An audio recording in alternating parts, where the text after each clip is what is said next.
नमस्कार, बैस व्यापार news channel में आप सभी दर्शकों का हार्दिक स्वागत है। आज हम बात करेंगे पटना के मशहूर और प्रसिद्ध रोनियार धर्मशाला यानी रोनियार न्यास परिषद के। इसके अध्यक्ष हैं राधेश्याम गुप्ता जी और मुख्य महाप्रबंधक हैं राजनाथ गुप्ता जी। आज बैठक हुई। बैठक में काफी गहमा-गहमी, कई मुद्दों पर विचारधारा, परंतु रोनियार धर्मशाला का कैसे डेवलपमेंट होगा, किस तरीके से उसको आगे बढ़ाया जाएगा, इस पे भी बहुत लंबी गहरी चर्चाएं हुई।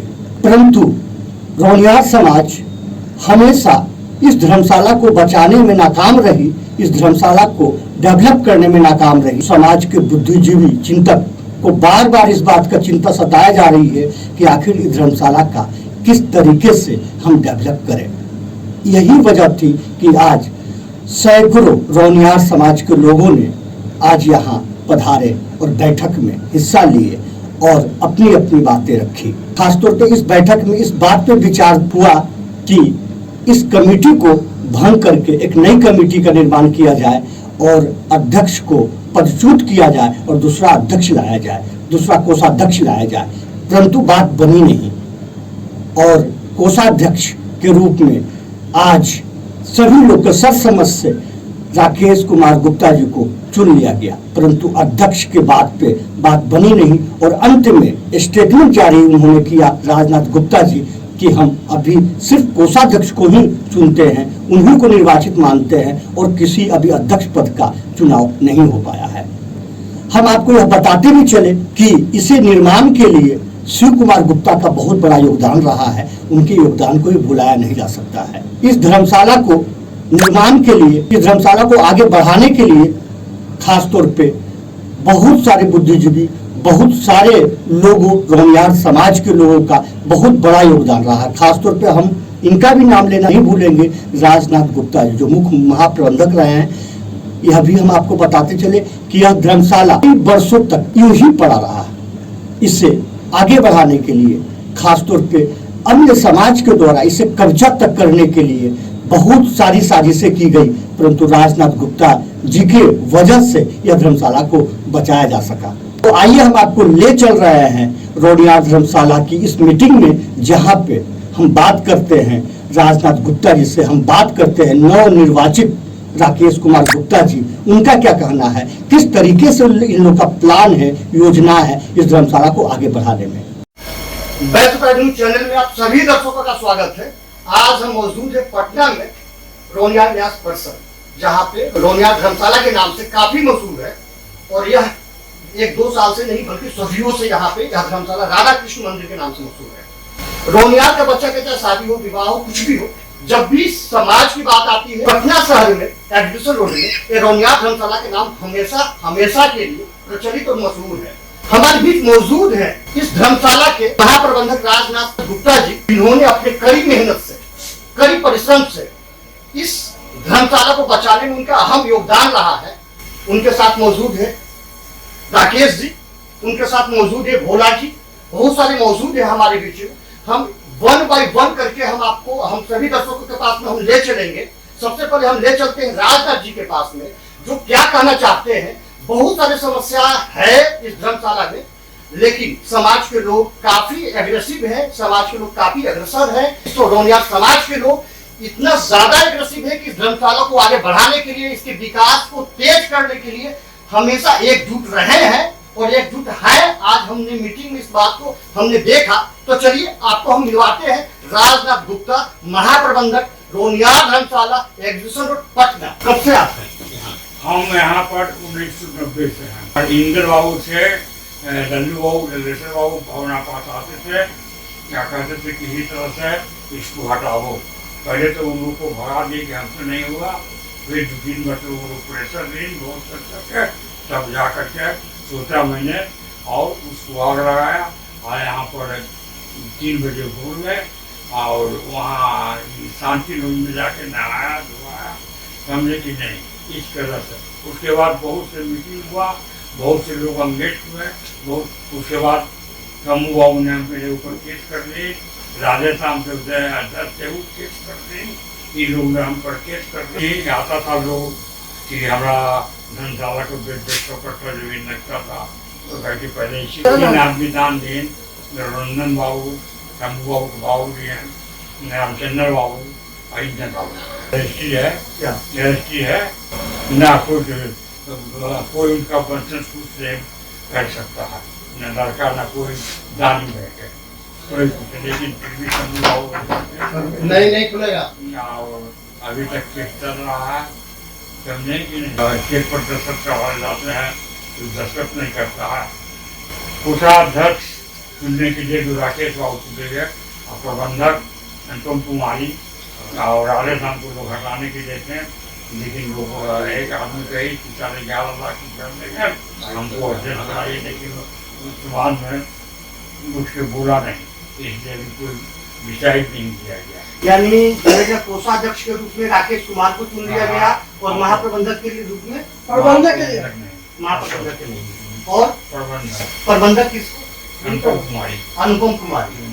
और किसी तरह कुछ बदलाव या परिवर्तन? कोई नहीं। और ट्रस्टी लोग हैं, ट्रस्टी में कितने लोग और नए जुड़े हैं? जो पैसा दिए हैं, कैसे 1000 रुपया, कोई 25,000 ट्रस्टी बना दिए को बैंक से पैसा निकलेगा, बैंक को पैसा है, और उसके बाद ऊपर 2 तल्ला बनेगा और नीचे फर्श बनेगा, विकास होगा। तो इस विकास में सब समाज के लोगों का पूरा योगदान है? पूरा योगदान। जैसे जो है ना, मतलब अभी तक जो योगदान रहा है उससे कौन लोग जो है ना सबको सामने जय किशोर, फिर ये 6 लाख रुपया मसला बीच वाले, तो 1.5 लाख कुर्ता और आप पूरे रोनियार समाज को, क्योंकि रोनियार समाज का एक प्रेरणादायक है, धर्मशाला के रूप में प्रचलित है। हाँ। तो पूरे आपके साइड से हमारे न्यूज चैनल बैसुता न्यूज चैनल के माध्यम से पूरे रोनियार समाज को क्या संदेश देना चाहते हैं? देना चाहते हैं कि सब सहयोग करें, समझे कि नहीं? आप सहयोग करके इसको 2 तल्ला 3 तल्ला बनावे, 10 तल्ला तक का फाउंडेशन है, समझे कि नहीं? 10 तल्ला तक का फाउंडेशन है। किस तरीके से महाप्रबंधक महोदय जो है ना सारी चीजें जो है उन्होंने स्पष्ट करी है, सारी चित्र को स्पष्ट उन्होंने करा है, और आप जो उनके पास लेकर के चल रहे हैं, जो नियुक्त कोषाध्यक्ष मिस्टर राकेश कुमार गुप्ता जी, हम उनसे मिलवाते हैं आपको। मिस्टर राकेश जी नमस्कार। नमस्कार सर।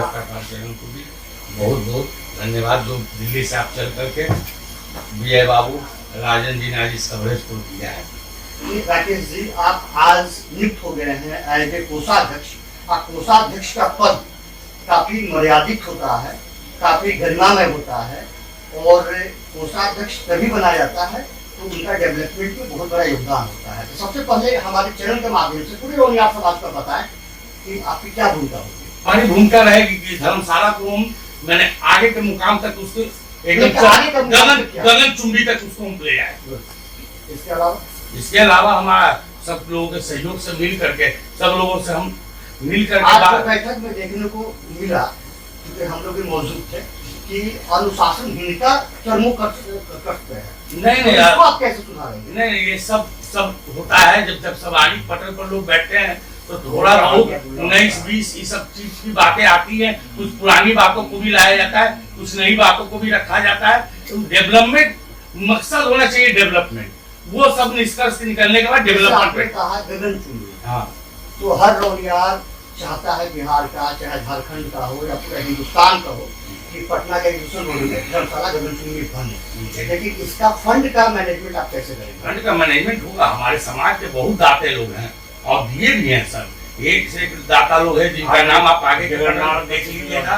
कि सारे पटल पर एक से एक लोग पैसा दान देने वाले दानी लोग का नाम हुआ दर्शाया हुआ है, और उससे पहले भी जो लोग दिए हैं उनका भी नाम दर्शाया हुआ है। आप इसको भी आप अपने न्यूज चैनल के माध्यम से कवरेज कर लीजिए, उसका भी उजागर करें, और आने वाले समय में भी लोग और अच्छे से। आज खुद प्रोफेसर जगन्नाथ प्रसाद गुप्ता जी ने भी 25,000 का चेक इस उत्साह में दिए हैं, ना कि किसी तरह का कोई बमंडर पर दिए हैं। 25,000 खुद लिख करके दिए, बहुत खुश हुए कि नहीं, समाज किसी भी तरह धर्मशाला का विकास करे, कि लोग बिहार के कोने कोने से नहीं, पूरे भारत के भी कोने कोने से आए, तो कम से कम बिहार के केंद्र बिंदु पटना में आने के बाद उसको एक धर्मशाला में मिले जगह, और आए तो उसको अपने आप में एक आत्म उल्लास हो कि हमने आया पटना में तो एक धर्मशाला हमको देखने के लिए मिला, जो एकदम कायाकल्प से।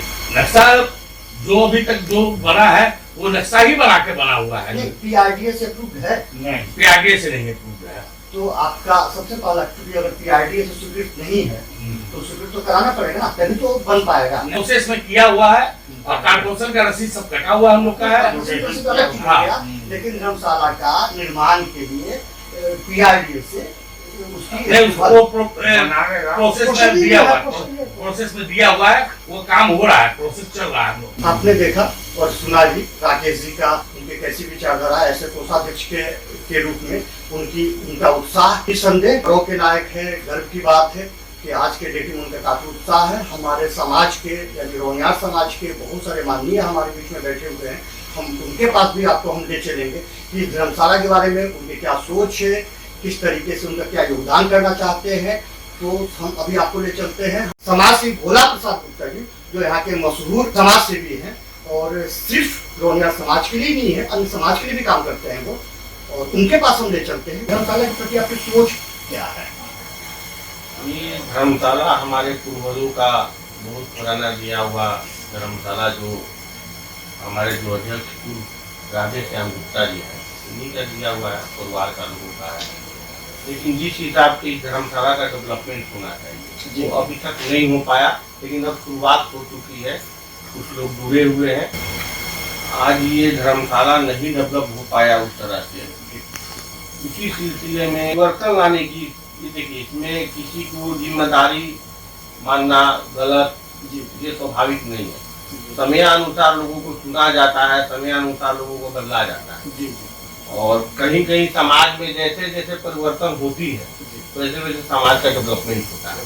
अभी समाज में बहुत सारी परिवर्तन हो रही है, अभी एक फ्लो ढला गया है, अध्यक्ष हमारे कुछ नहीं कर पा रहे हैं, इसलिए समाज सोच रहा है कि कोई नया अध्यक्ष, नया कोषाध्यक्ष नियुक्त होके, इसको इतनी कीमती ये जमीन है कि इस एक धर्मशाला से हमारे बिहार में कम से कम 10 धर्मशाला खड़ा हो सकता है। उस सोच के लेके हमारे जितने भी अधिकारी, पदाधिकारी, नवयुवक लोग हैं, वो आगे आके यही चाह रहे हैं कि परिवर्तन होके इस धर्मशाला का डेवलपमेंट हो। इसी बीच जेएमयू विचार मंच के संयोजक राजू गुप्ता जी और भाजपा के वरिष्ठ नेता राजू गुप्ता जी भी मौजूद हैं हम लोग के बीच में, और जो खास तौर पे रोनियार समाज के लिए उनका बहुत बड़ा हमेशा योगदान लिया जाता है, और आज इस बैठक में भी मौजूद है। तो उनकी सोच क्या है इस धर्मशाला के प्रति, और उनकी प्लानिंग क्या है, और उनका विचारधारा क्या है, तो आइए हम आपको ले चलते हैं।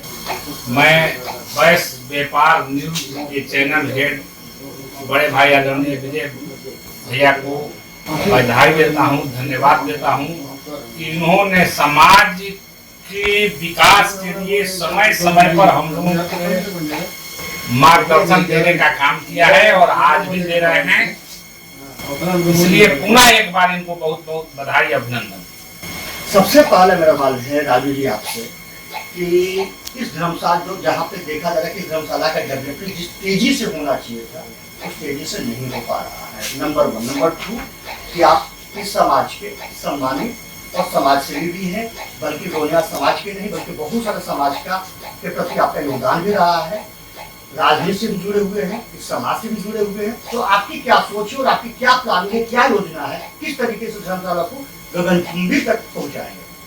आज की जो यह बैठक आदरणीय राजनाथ गुप्ता जी की अध्यक्षता में हुई, और जिस ढंग से लोगों में, यहाँ सभी जितने भी लोग गण्यमान्य लोग उपस्थित थे और समाज के समर्पित लोग उपस्थित थे, इन लोगों के अंदर एक तूफान है कि मेरा भी समाज का ये धर्मशाला ही नहीं, एक छात्रावास भी बने इसी धर्मशाला के प्रांगण में ऊपर में, यह बहुत बड़ी बात है।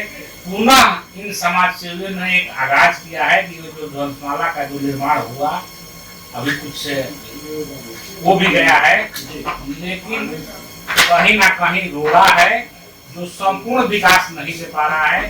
तो आज एक संदेश समाज के लोगों ने दिया कि इस धर्मशाला का हम तो निर्माण करेंगे ही, इसमें छात्रावास का भी हम लोग निर्माण करेंगे, और इसमें जितना बन सकेगा अपना पर्सनल भी योगदान करूंगा और लोगों से योगदान कराने का भी काम करूंगा। समाज को हमारे चैनल के माध्यम से, हमारे वैश्य न्यूज चैनल के माध्यम से पूरे रोनियार समाज को आप क्या संदेश देना चाहेंगे? हम यही संदेश देना चाहते हैं, अपने अंदर कमियां सब में है, अपनी कमी को दूर करें। जहाँ भी विचार की लड़ाई है उसको हम लोग आगे करें, जहाँ निर्माण की समाज की लड़ाई है उसमें हम लोग सहभागिता करें। राजू गुप्ता जी ने एक बहुत बेहतर तरीके का संदेश दिया है कि बीच हमारे बीच मौजूद है सचिव धर्मशाला के, आप क्या कहना चाहेंगे इस समय? जो कह रहे तो ठीक करे और कहीं राजू बाबू पहले भी बोले थे कि हमारे पास जो पैसा हम लगाएंगे वो कब देंगे ये नहीं बोली। तो कैसा लगा आज का यह एपिसोड? बार बार हम आवाज उठाते हैं रौनियार समाज की, क्यों? यह विचार करने योग्य है इस समाज के लोगों को।